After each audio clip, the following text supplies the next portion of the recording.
fate of Sikes Senter Mall is at the forefront of conversation after notice was given of a public hearing regarding the sale of the property. Josh Hoggard spoke with Chamber of Wichita Falls CEO about what's ahead for the mall and the land surrounding it.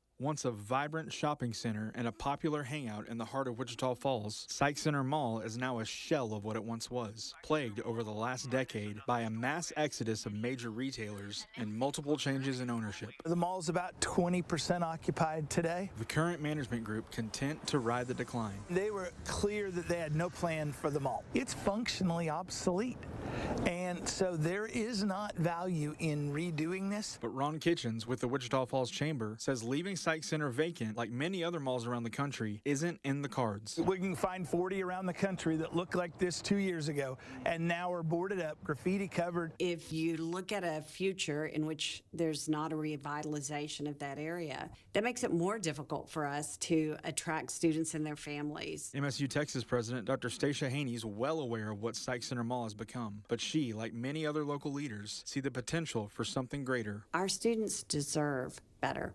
We as a community deserve the kind of retail and entertainment space that's possible. So for the past year, an idea has been brewing among city and community leaders to take the 60 acres where Sikes Senter Mall sits today and redevelop it into something unlike anything else in Wichita Falls. We're working with partners now in the Metroplex to come in and be the master developer on this. Think of it as a new town center. New storefronts, new restaurants, new roads, restoring the corner of Kemp and Midwestern Parkway to the central retail hub of Wichita Falls, and then some. We envision it with a community space and a park in the center, with a stadium that not only does football and college soccer at the facility, but also does concerts in there and big community events. A new stadium for MSU, within walking distance of the campus, surrounded by retailers and restaurants people actually want to go to. It's a great idea, but how does it become a reality? The Economic Development Corporation will purchase the property with the support of council and the financial support of the 4B Corporation,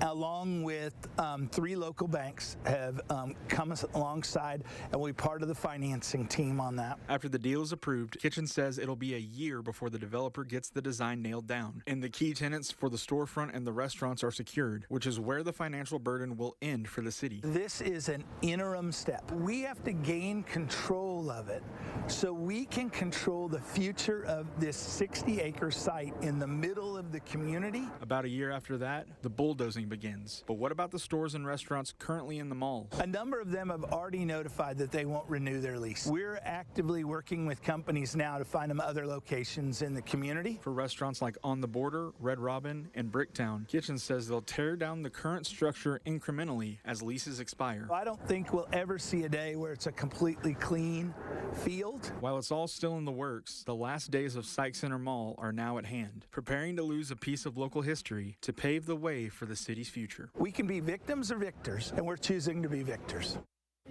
The public hearing is set for Thursday, August 14th at 2:30 that afternoon.